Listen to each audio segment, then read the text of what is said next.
Les deseo a todos una muy buena tarde. Buenas tardes, licenciado. Bendiciones. Amable, muchas gracias, muy amable. Vamos a continuar con nuestro programa establecido. Y quiero tratar de recordarles de que el día martes estuvimos hablando ya de fases previas al juicio ordinario. Se recordarán ustedes que estuvimos hablando del proceso cautelar. Algo que tal vez se me olvidó trasladarles a ustedes, pero debieran de ya recordarlo, es que en su oportunidad yo hablé de los procesos atendiendo a su función o finalidad. Se recordarán ustedes que atendiendo a su función o finalidad, los procesos se clasifican en procesos cautelares de conocimiento y de ejecución. Pues el día martes lo que estuvimos realmente ya analizando es los procesos cautelares.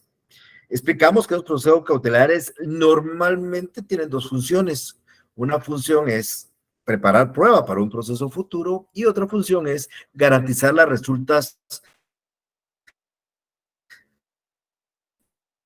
de un proceso futuro para una ejecución forzada. Martes, donde nosotros para garantizar la estancia de un demandado a quien vamos a demandar o realmente resguardar algún patrimonio para en caso de que exista una ejecución forzada, pues aparecen algunas medidas cautelares. Estas medidas cautelares, yo les decía a ustedes que pueden plantearse en dos etapas. Previamente a juicio, en ese caso estamos hablando de un juicio, de un proceso cautelar, donde la característica fundamental es que tiene cierto tiempo. Ustedes recordarán que dije que esa temporalidad es de 15 días. Además que es subsidiario porque depende de la existencia de un proceso principal. Y además recordarán ustedes también, y les dije que es necesario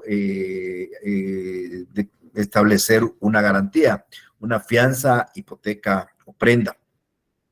No sucede lo mismo cuando yo hago la solicitud ante el juez, pero en el mismo memorial de demanda, de un juicio ordinario, de un juicio oral o de un juicio sumario, inclusive decía yo de un juicio de ejecución, en el cual el juez no debiera solicitarme ninguna garantía, salvo que la parte contraria la requiera o la solicite. Entonces es bien importante tener bien presente eso, recordar ustedes para qué sirve un arraigo, un embargo, una intervención, un secuestro, anotación de demanda o las providencias de urgencia.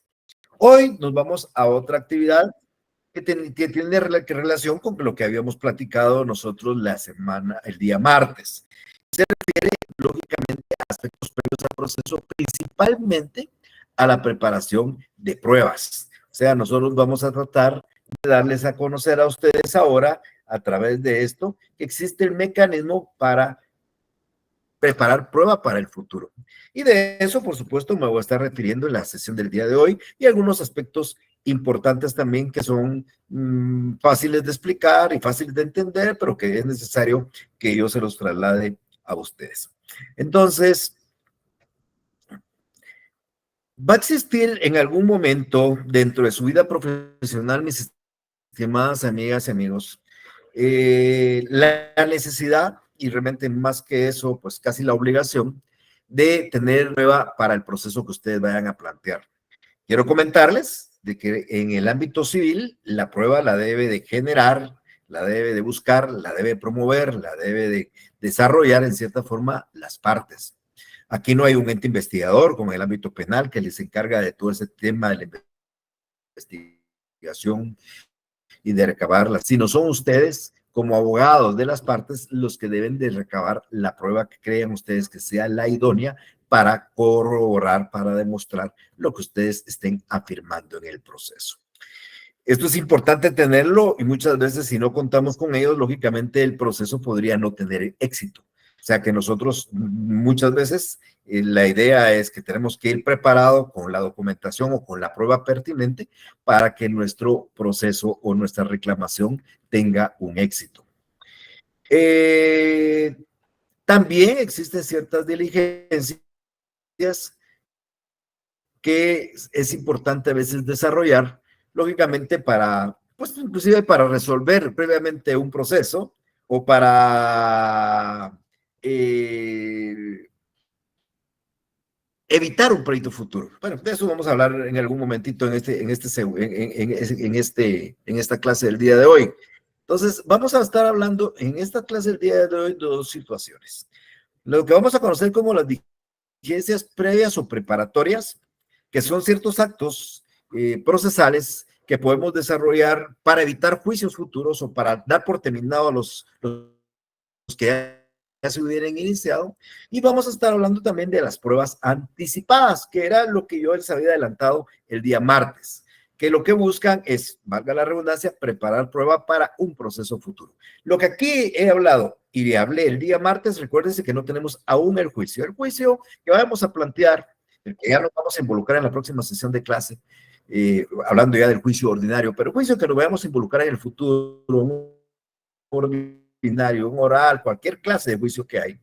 A veces es necesario utilizar estos mecanismos previos, no siempre, no es un requisito obligatorio hacerlo para llegar a esto, pero a veces es necesario, como yo les decía en la clase del día martes, por ejemplo, asegurar que el demandado no se vaya sin dejar un apoderado. Para eso utilizamos el arraigo. O resguardar un bien que nos puede servir para en el momento que obtengamos una sentencia, ejecutarla, rematarlo y hacernos pago con ello, como en el caso del embargo. O evitar que se transfiera la propiedad de un bien que se está discutiendo y que es registrable como la anotación de demanda. Pues muchas veces es necesario eso. También muchas veces es necesario, porque no contamos con ello, también preparar prueba para el futuro o dejar plasmada prueba que pudiera desaparecer. Yo daba el ejemplo en esa clase anterior de la idea de los testigos. ¿Qué sucede con los testigos? Pues los testigos los tenemos hoy, pero ustedes se van a percatar ya en el transcurso de esas explicaciones en este semestre que la fase de prueba de un juicio ordinario podría empezar 6 meses, un año después de haberse iniciado la demanda. Por consiguiente, en ese lapso de tiempo, la prueba que uno quisiera presentar podría desaparecer. Un testigo, la ubicación, la situación de un inmueble, de un mueble, de una persona, etcétera, etcétera. Entonces, lo que he estado hablando el día martes y lo que estoy hablando el día de hoy es previo a un proceso principal. Y esto es bien importante, insisto, que ustedes lo tengan muy presentes para que sepan que se realiza antes del proceso principal. Bueno, el Código Procesal Civil y Mercantil establece cuáles son las pruebas anticipadas. Yo les decía que normalmente estas están reguladas, en su mayoría están reguladas a partir del artículo 90 o 92, donde se establece que las partes podemos pedirle al juez, antes de la presentación de una demanda, ciertos medios de prueba que se van a preparar y que nos van a servir para ese proceso futuro. Esto le llama el Código Procesal Civil prueba anticipada. Cuando yo hable de la prueba, vamos a estar hablando de la prueba, no sé, 4 o 5 sesiones más adelante. Les voy a hablar de la teoría de la prueba y les voy a explicar, hoy lo hago muy rápidamente, que nosotros estamos en el proceso civil obligados a demostrar lo que nosotros afirmamos. Así dice el principio de dispositivo. Usted está obligado a probar lo que afirma. Si usted afirma que esto es negro, debe de demostrar que es negro. Si usted afirma que estos hijos son de él, tiene que demostrar que eso es. Entonces, la idea es que nosotros estamos obligados dentro de un proceso a demostrar lo que nosotros afirmamos. Y esto se demuestra a través de medios de prueba. Voy a explicar de que la doctrina regula 3 clases de medios de prueba. Un medio de prueba directo, que es aquel donde el juez constata por sí mismo los hechos que nosotros queremos que él constate. Hay medios de prueba por indirectos, pero son medios de prueba indirectos que se pueden desarrollar a través de la representación de un hecho pasado en el presente. Por eso se llaman medios de prueba por representación o medios de prueba indirectos, donde al juez le cuentan lo que pudo haber sucedido, un testigo, la declaración de parte, un documento.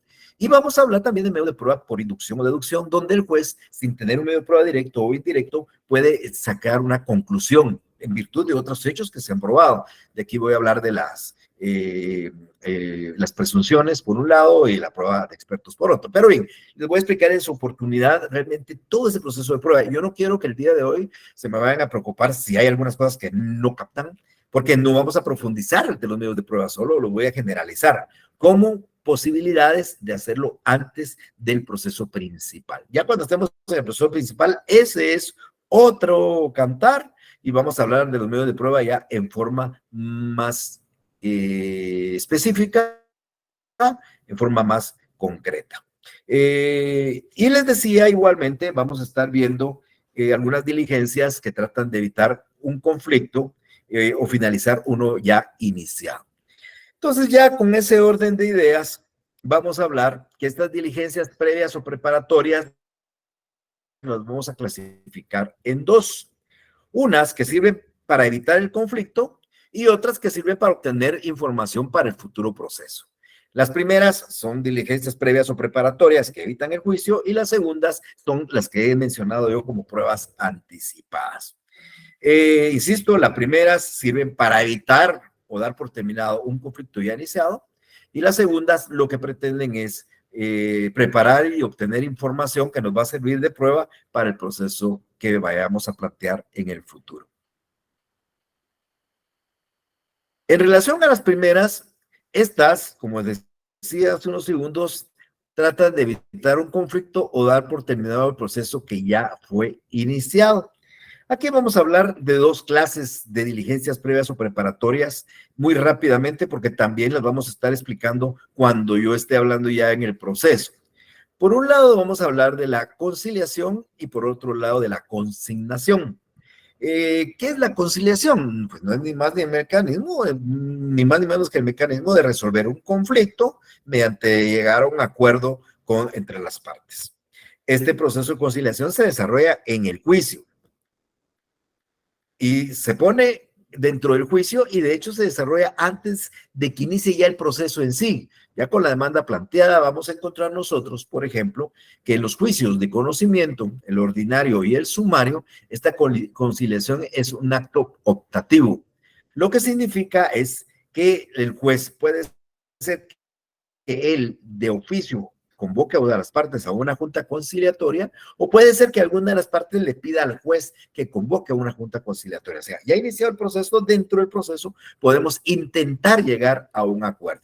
Eso no implica que la conciliación pudiera hacerse antes. Eso no implica, aunque la ley no lo establece de esa manera, pero es factible poderle pedir al juez un acto de conciliación. Ahora, lo que existe en nuestro país son los centros de mediación, que es algo similar. Yo les decía en su oportunidad que no es lo mismo hablar de conciliación que hablar de mediación, porque el conciliador dirige fórmulas para buscar el acuerdo, mientras que el mediador lo único que hace es tratar de guiar a las partes para que ellos encuentren las fórmulas para llegar al acuerdo. Pero sin embargo, pues ahí están los centros de mediación en casi toda la República, donde las partes antes de ir a un juicio, pues buscan un centro de mediación para buscarle una solución a su conflicto y no tener que llegar a promover la acción respectiva. En el proceso civil, la conciliación se da dentro del proceso. Y les decía yo, en el juicio ordinario y en el juicio sumario es optativa, pero no la vamos a encontrar optativa en el juicio oral. Cuando hablemos el otro semestre del juicio oral, vamos a encontrar que la conciliación es la primera etapa del proceso oral. Cuando se inicia la diligencia, lo que trata de hacer el juez es buscar una conciliación. Y en el momento de que el juez encuentra una conciliación y se llega a una conciliación, pues lo hace constar en un acta y da por terminado el conflicto. Entonces, la conciliación lo que busca es eso, un acuerdo que puedan arribar las partes dentro de un proceso para darlo por terminado. ¿Y qué hace el juez cuando hay una conciliación en un juicio ordinario, oral o sumario? Hacer un acta donde se llega al convenio. Ese convenio tiene las mismas características de que hubiera sido una sentencia. Es decir, si yo hago un convenio en un juicio ordinario, ese convenio se puede ejecutar igual como que hubiera sido la sentencia del juicio ordinario. Y si voy a un convenio en un juicio oral, tiene las mismas características y efectos que hubiera sido la sentencia de juicio oral. Es decir, el convenio celebrado en una conciliación dentro de un juicio viene a constituir un título ejecutivo que se puede ejecutar como que hubiera sido una sentencia. ¿Qué es lo que nos hemos ahorrado? Todo el proceso, porque hemos evitado que el proceso continúe buscando un acuerdo. Si A quiere promover una demanda para obtener pago de 50,000 quetzales, promueve y promueve su juicio ordinario, por decir algo así, y el juez señala una conciliación y en la conciliación llegan a un acuerdo donde el demandado B acepta no pagar 50,000 sino 40,000 y se levanta ese convenio dentro del juicio y establece que va a pagar los 40,000 en 4 meses de 10,000 quetzales cada uno, esto es como que se hubiera dictado la sentencia. Por supuesto, la sentencia nunca va a dictarse con pagos a plazos. La sentencia va a condenar a pagar la cantidad para hacerla efectiva dentro del tercero día, normalmente. Pero eso es una conciliación, es una etapa previa o preparatoria de un proceso que lo que trata es de poner de acuerdo a las partes para dar fin a ese procedimiento. La consignación es una figura que a ustedes tampoco les debe de ser muy diferente. Yo creo que ustedes deben de recordar qué es la consignación y no es ni más ni menos que es una forma de pago. Cuando ustedes vieron el tema de obligaciones en el libro quinto del Código Procesal en su derecho civil, de haber sido derecho civil 4, creo yo, 3 o 4, recordarán que las formas de cumplimiento de la obligación, cumplimiento de obligación, son el pago por cesión de bienes y el pago por consignación. ¿Cuál es el pago por consignación? Es aquel que nosotros tenemos que hacer cuando somos deudores e ignoramos quién es el acreedor o el acreedor se niega a recibir el pago o tenemos duda quién es el acreedor o por alguna circunstancia no podemos realizar el pago. Entonces, la ley permite que yo vaya ante un juez y haga el pago por consignación, depositando la cosa que debe ante el juez. Esta es una forma también de evitar un juicio futuro, porque si a mí no me quiere el arrendante cobrar las rentas de mi arrendamiento, yo en lugar de pagarle al arrendante las consigno ante un juez. Es un procedimiento incidental que se desarrolla ante un juez y el juez, después de atendiendo las circunstancias, declara bien hecho el pago y si el pago se queda bien hecho, pues yo ya no tengo necesidad de pagarle yo al propietario porque ya lo he hecho a través de un órgano jurisdiccional. La consignación es otro mecanismo también que nos permite a nosotros evitar un juicio futuro, inclusive dar por terminado alguno que estuviera iniciado. Entonces, en términos muy generales, amigas y amigos, encontramos dos diligencias preparatorias o previas de un proceso: la conciliación y la consignación. La consignación es una forma de pago, insisto, de lo que se debe, realizada ante un juez. Y una vez aprobado ese pago, pues nosotros lógicamente nos liberamos de esa obligación. Ahora bien, lo que más me interesa que aquí manejemos el día de hoy son estas diligencias que nos van a servir a nosotros para preparar un juicio futuro. Yo les decía hace unos minutos de que cuando ya estemos hablando, porque voy a adelantarme un poquito a acontecimientos. La próxima semana vamos a entrar a hablar del juicio ordinario, voy a hablar de cómo se plantea una demanda, voy a hablar de su oportunidad, cómo se defienden los demandados frente a las demandas y vamos a entrar a una fase de prueba.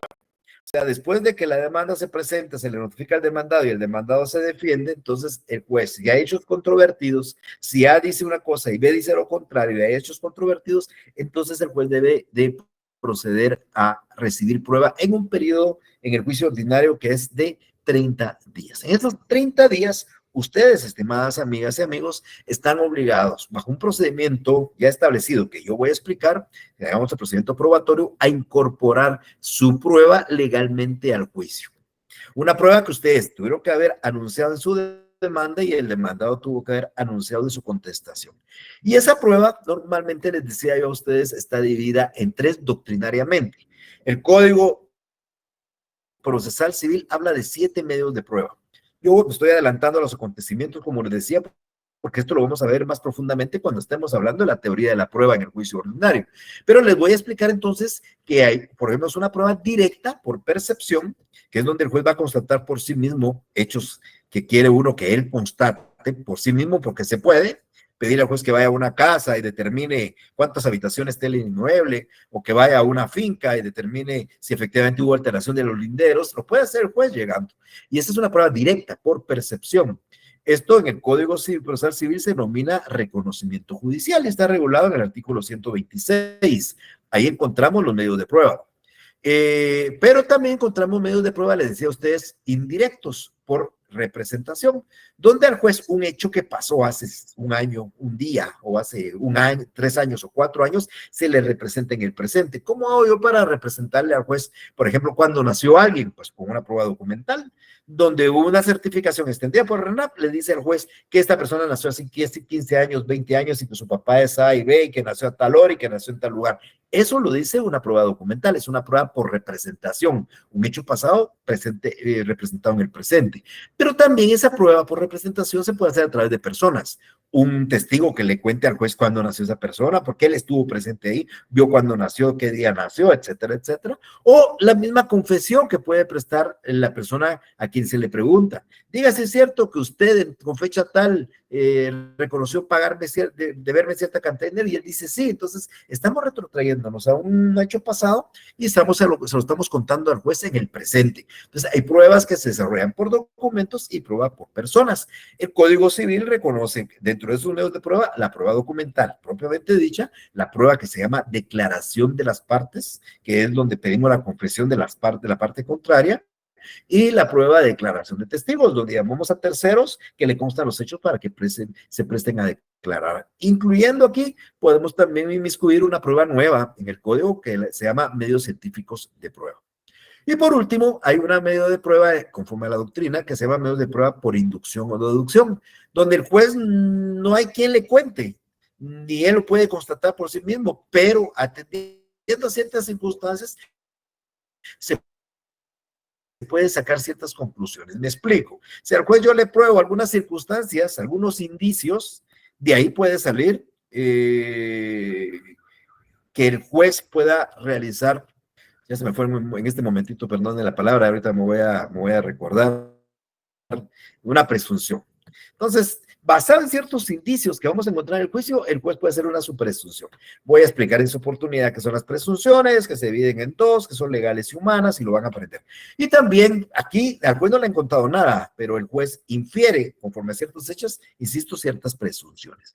Pero también hay ciertas personas expertas que sin saber ni que le cuenten, pero teniendo sus conocimientos, pueden deducir ciertos hechos. Por ejemplo, si alguien hace una firma falsa, presenta un documento con una firma falsa, nadie puede contar al juez si la firma es verdadera o es falsa, pero un experto que conoce de los rasgos, que ha estudiado eso, puede determinar si la firma que calza ese documento coincide con la firma que calza otro documento. Entonces estoy hablando de prueba de expertos. Pero bien, esto son cosas de avanzada. Lo que yo trato de explicarles es que hay medios de prueba y el Código Procesal Civil en el artículo 126 regula 7 medios de prueba.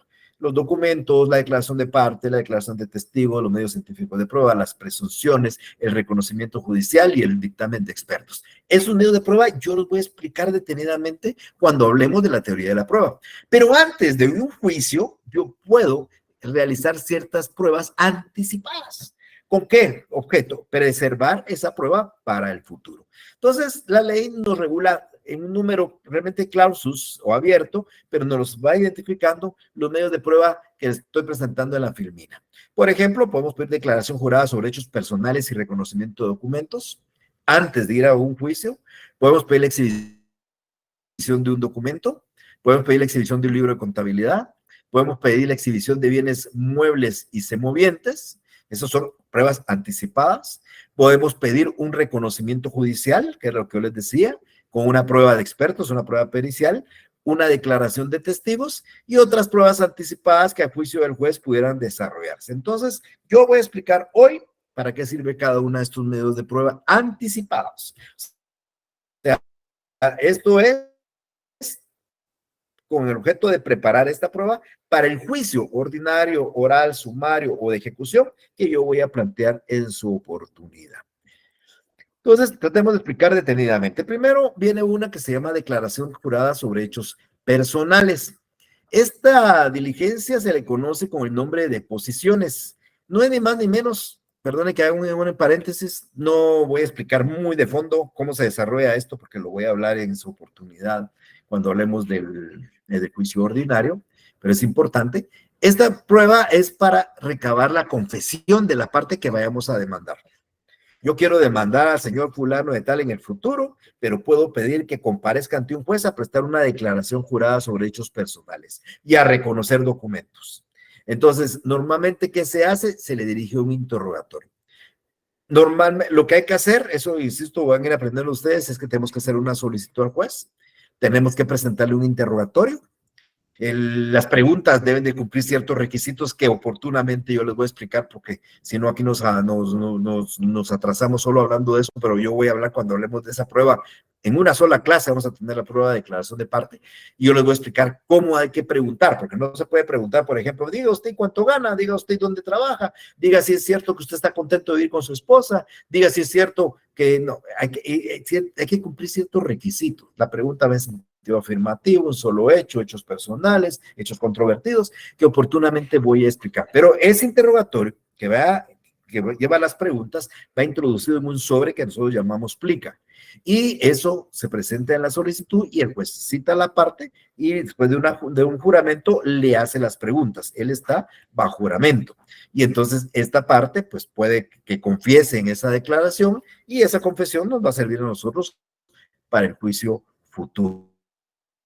Ahí le podemos preguntar cualquier cosa, pero insisto, siempre y cuando nosotros cumplamos con los requisitos que establece la ley para hacer las preguntas. Por eso yo les pongo ahí que esta prueba se debe adaptar todo lo que sirve para la declaración de parte y el reconocimiento de documentos, porque también, mis estimados amigos, es factible que un documento, aquí estoy señalando un documento X, un documento privado, que ha sido firmado por la persona que yo quiero que preste la declaración, puedo pedir que lo reconozca ante el juez. Y le puedo preguntar si es cierto que el documento fue firmado por él, si es cierto que la firma que calza el documento fue puesta por él. Esas preguntas que yo voy a explicar, insisto, cómo debe hacerse la pregunta, se puede hacer como un anticipo de prueba. Entonces, si ustedes quieren llamar a su futuro demandado a que preste declaración para obtenerle la confesión de algunos hechos, pueden hacerlo a través de esta prueba que se llama declaración jurada sobre hechos personales del absolvente.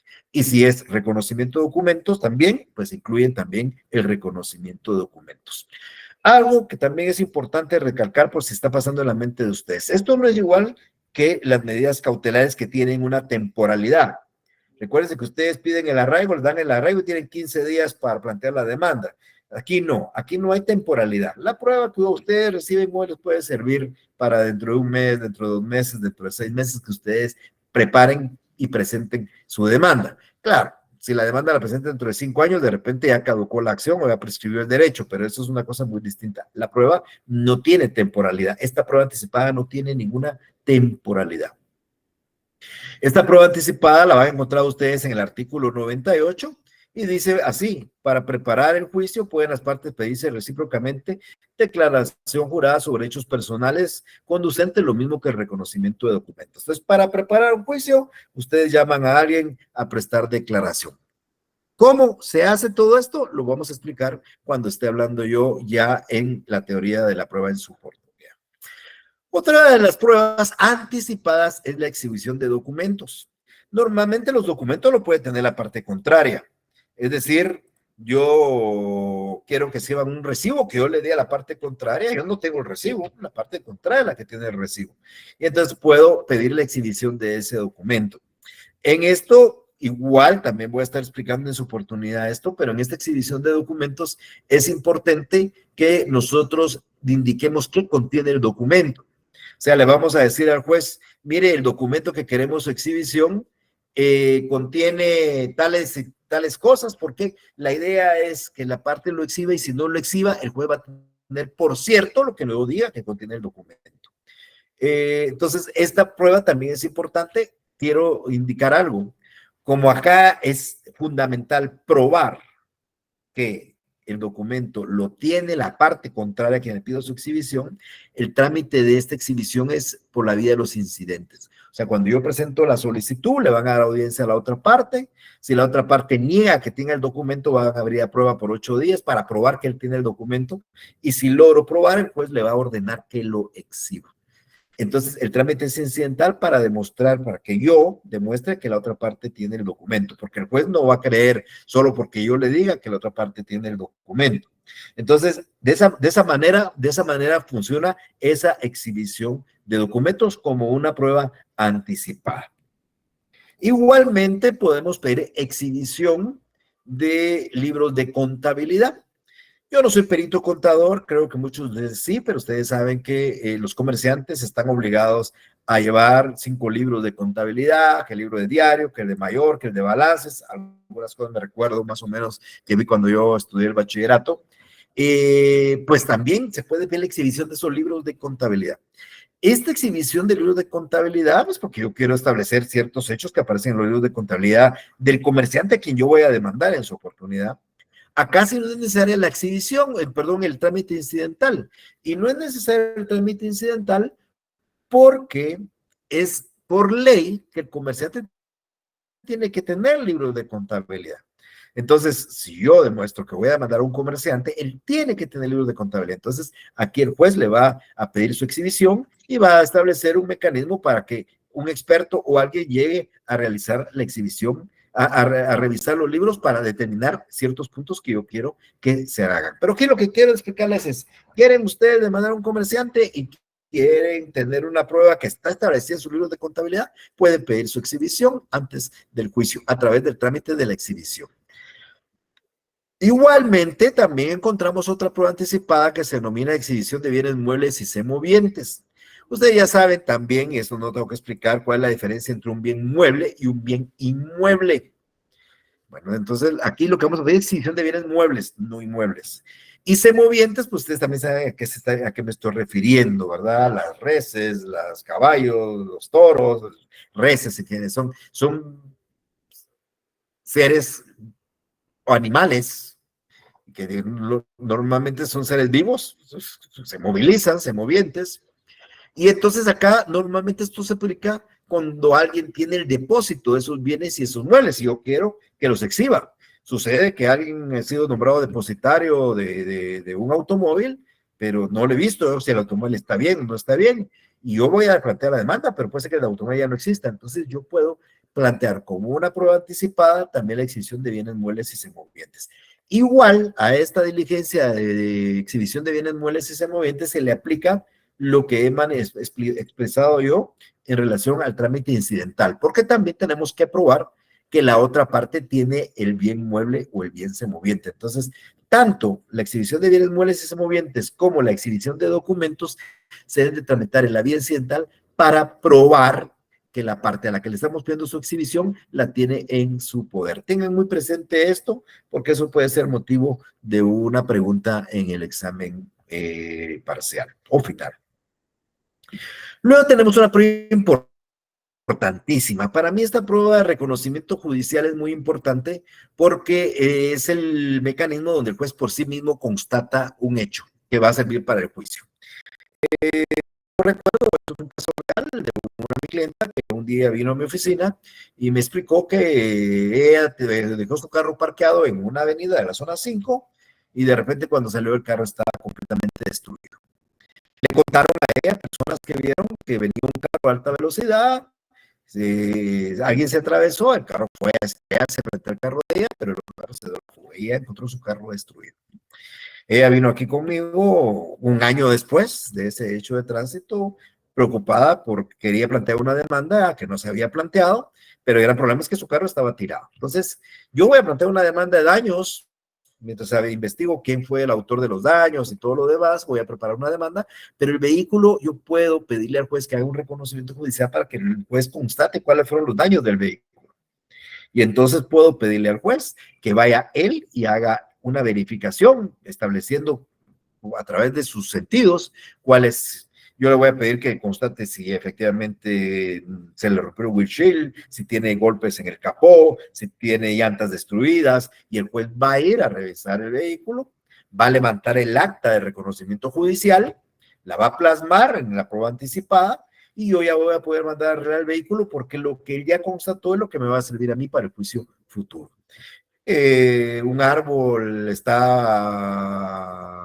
ha caído. Yo recuerdo un caso similar de un árbol que cayó sobre el carro de mi cliente y también pues promovemos un reconocimiento judicial. No quisimos mover el árbol ni el carro, claro, eso duró un tiempecito, pero mientras tanto el carro estaba bajo del árbol, que el juez fuera a constatar por sí mismo lo que había sucedido y planteamos una prueba anticipada antes de ir a plantear ya el juicio de responsabilidad del propietario del predio donde estaba el árbol.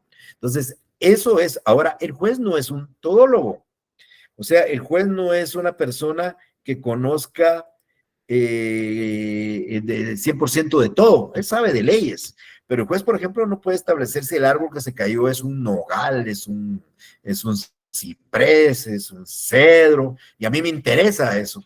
O el juez no puede constatar, por ejemplo, si de la destrucción, pues hubo problemas en el motor del vehículo, porque el juez no es mecánico. Entonces, cuando eso se da, es factible y es posible complementar esta prueba anticipada de reconocimiento judicial con una prueba pericial. Aquí solo le aparece la palabra perici, pero es pericial, o sea que se refiere a una prueba auxiliada de peritos. El juez va a ir auxiliado de un perito y el perito le va a explicar cosas que el juez, por su profesión, pues no debiera de conocer o no conoce. Una penúltima prueba anticipada es la declaración de los testigos. ¿Qué pasa con la declaración de los testigos? Los testigos son terceros que normalmente son conocedores de los hechos y ellos, pues, como extraños dentro del proceso, se les puede llamar para que presten una declaración y apoyen las afirmaciones de una o de las otras partes. Normalmente, si hechos suceden en cualquier lugar y hay testigos que lo corroboran. El ejemplo que yo di del vehículo, pues fueron testigos de lo que le contaron a mi cliente que había sucedido. Pues esos 3 testigos, poniendo un supuesto, tengo 3 testigos que vieron eso y me interesa que ellos le declaren al juez, pero sucede que yo todavía no he preparado la demanda, sucede que mi demanda la voy a preparar en un tiempo y de los 3 testigos, pues uno está gravemente enfermo, tiene una enfermedad terminal, otro testigo es ya de mayor edad, de edad avanzada, tiene 90 años, y un tercer testigo, el más jovencito, pues me dice que se va a ir a estudiar al extranjero dentro de un mes. Y entonces me encuentro con que tengo 3 testigos que cuando a mí me corresponda presentar la prueba ya dentro del juicio principal, los testigos posiblemente ya no estén acá. Entonces la ley me permite promover declaración de testigos como prueba anticipada si los testigos son de edad muy avanzada, si están gravemente enfermos o si están próximos a ausentarse del país. Si se da cualquiera de estas situaciones, ustedes pueden pedirle al juez que se reciba una declaración testimonial. Aquí hay 2 preguntas importantes que tal vez no las he mencionado, ustedes ya se las hicieron, pero no las he explicado yo y las voy a explicar en este momento. Y una se refiere al que acabamos de ver del reconocimiento judicial y la otra se refiere a la declaración de testigos. Y aplicando el ejemplo que acabo de dar de mi clienta que dejó su carro parcado y cuando regresó estaba completamente destruido, ella ignora quién le ocasionó los daños. Sin embargo, quiere practicar un reconocimiento judicial para que el juez constate cómo quedó su vehículo y quiere que se reciba la declaración de estas 3 personas que están próximas a ausentarse, ya sea por enfermedad, por edad o por viaje del país. Y entonces la ley faculta, que es bien importante tener presente esto, que cuando ustedes vayan a plantear una prueba anticipada de declaración de testigos o de reconocimiento judicial y no haya parte determinada a quién se vaya a demandar, entonces se le notifica esto, dice la ley, al Ministerio Público. Hoy le debe leerse eso, Procuraduría General de la Nación. Es decir, ustedes van a tener que notificarle estas diligencias de prueba anticipada a la Procuraduría General de la Nación. Y con ese requisito, pues ya cumplimos nosotros la validez de esa prueba. Entonces, si en algún momento yo les preguntaba a ustedes qué harían para notificar a una prueba anticipada de declaración, de reconocimiento judicial o de declaración de testigos, no habiendo aún parte a quien vayan a demandar, se hace notificándole a la Procuraduría General de la Nación. Por último, la ley establece que pueden haber otras pruebas anticipadas. Dice que, como les mencionaba yo, es en un número abierto. El juez puede admitir otras pruebas anticipadas que uno crea conveniente hacer. En este momento no se me viene algún ejemplo en particular de ellas, pero podría hacerse, por ejemplo, pensando en una prueba científica a efecto de hacer un video sobre un acto en particular y que el juez ordene que se haga ese video y que se guarde ese video para una cuestión futura. En el proceso civil hay prueba científica. La prueba científica es lo que nos permite hacer la ciencia, pero tiene ciertos elementos. Entonces, si yo le pidiera al juez la reproducción de un video, el juez podría autorizarlo y podríamos mandar a una persona junto con un notario a realizar el video de un lugar. Se da fe pública de ese video, se le entrega al juez y esa prueba que puede practicarse con prueba anticipada podría ser un ejemplo de este aspecto apertus que deja el Código Procesal Civil cuando deja la alternativa de hacer cualquier otro medio de prueba. Pero bien, aquí la idea es que sepamos primero que el Código establece la posibilidad de hacer pruebas anticipadas.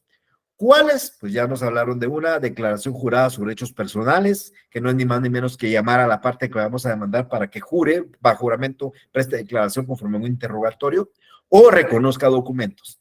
Exhibiciones de documentos, bienes muebles y semovientes, que tenemos que hacerlo por la vía incidental para demostrar que ellos lo tienen y el juez le fije un plazo o señale un día para que se exhiba el documento, el bien mueble o el bien semoviente. Exhibición de libros de contabilidad que no requiere mayor requisito ni me piden que sea vía incidental por el sentido común de que los libros de contabilidad son obligatorios para los comerciantes.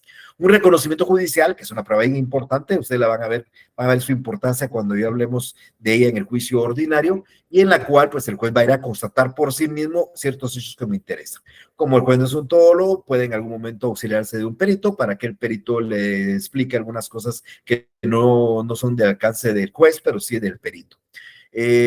Una prueba anticipada de declaración de testigos, que son terceros extraños al proceso, que les constan los hechos y que van a declarar, pero por cuestiones de edad, de enfermedad o de viaje, pues no podrían hacerlo ya en el momento del juicio y la ley permite que lo hagamos antes.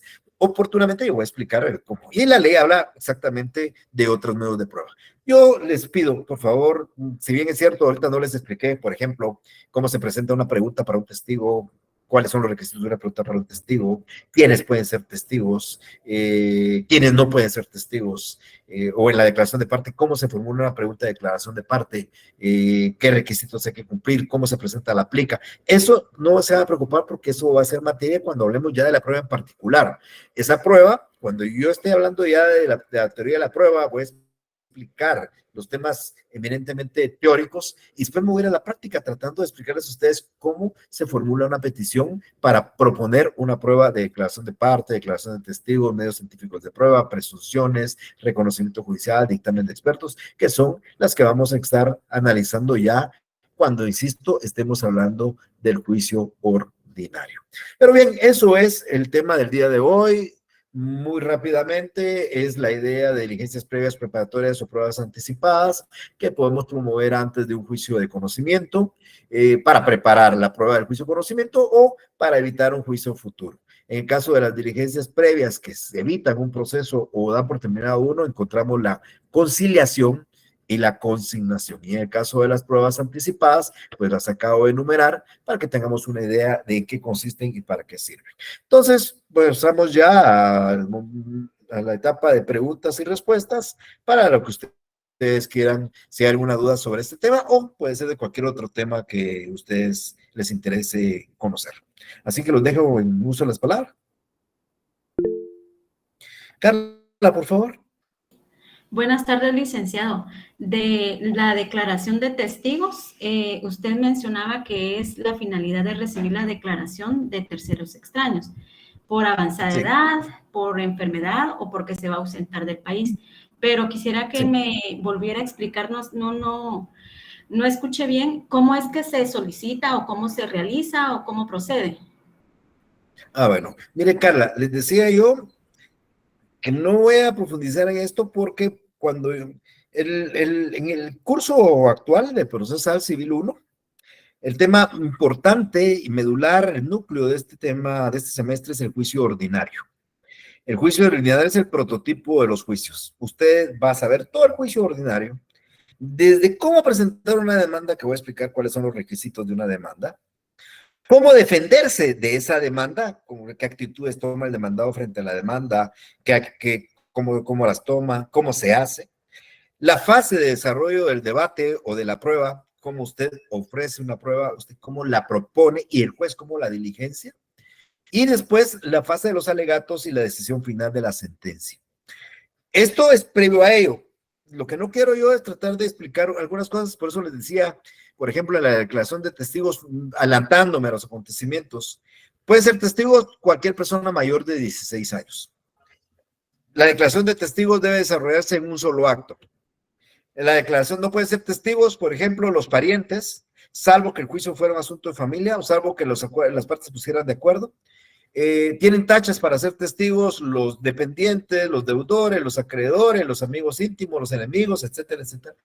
Todos esos temas en general, yo se los voy a explicar a ustedes cuando yo ya esté en esa fase del desarrollo del debate y el día X me toque hablar, por ejemplo, de declaración de testigos. Ese día les voy a decir, miren, esta es una declaración que se desarrolla a través de terceros, es una declaración por representación, se pueden presentar hasta 5 testigos, cualquier testigo mayor de 16 años puede ser testigo, no puede ser testigo A, B, C, puede ser testigo tal y tal. Las preguntas se presentan de esta forma, se anuncia esto en la demanda de esta manera y se propone de esta forma.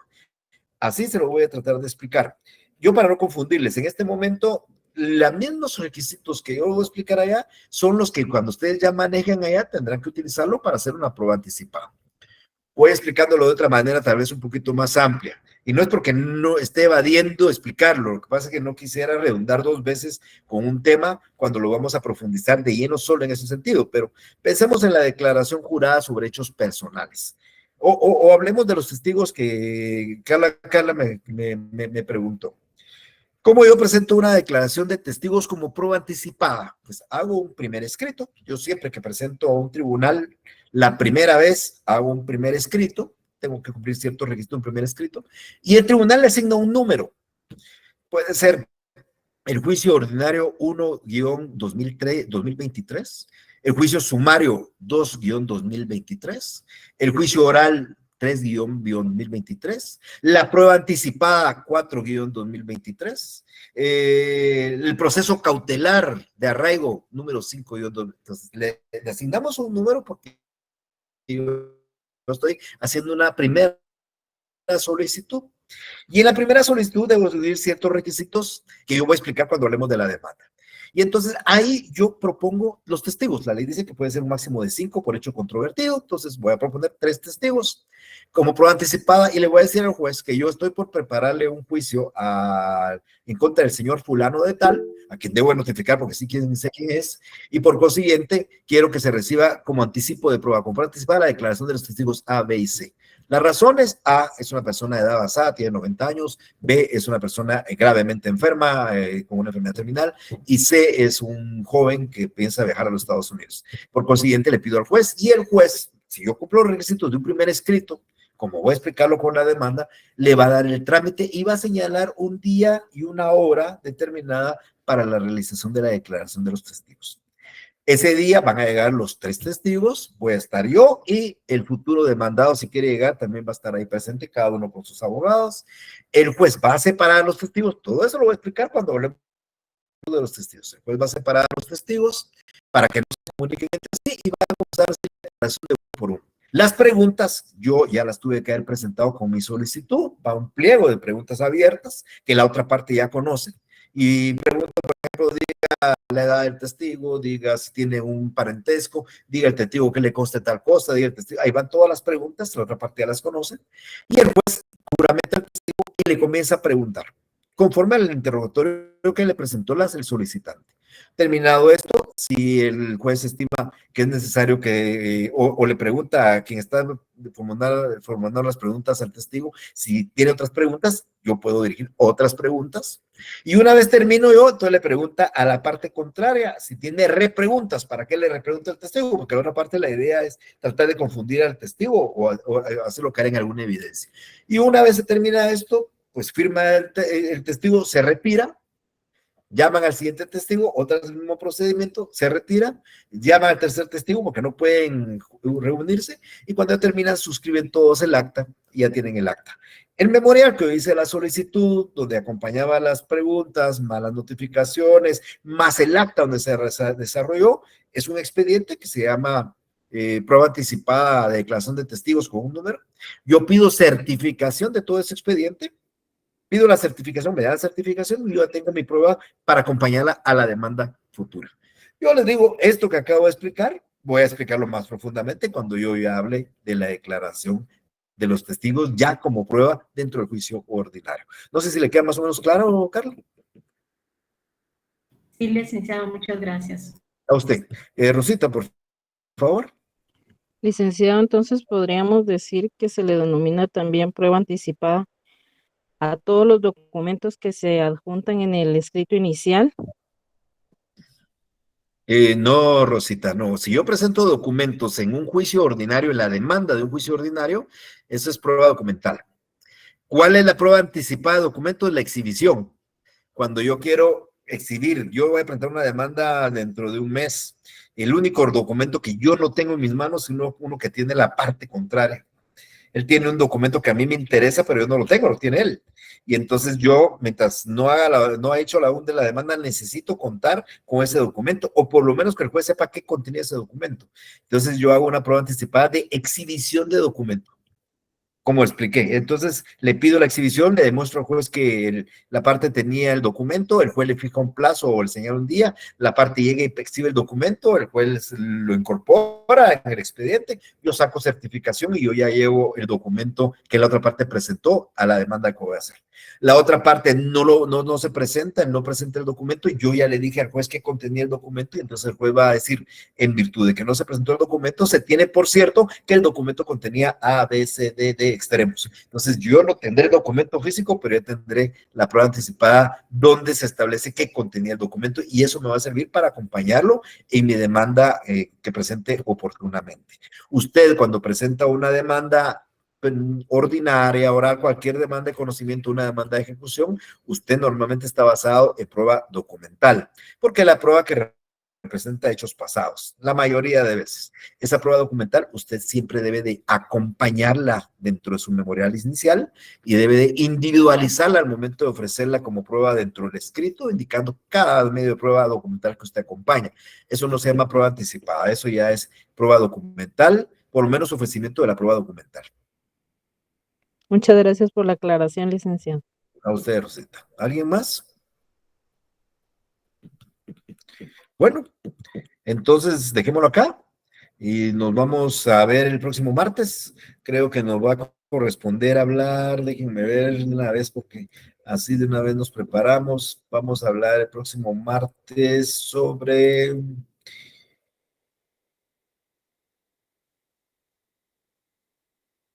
ya el proceso ordinario. Ya vamos a comenzar hablando del proceso ordinario por el próximo martes. Así que nos vemos el próximo martes. Tengan una feliz tarde y muchas gracias por su atención. Se cuidan. Nos vemos. Feliz tarde. Feliz tarde, licenciado. Feliz tarde. Feliz tarde.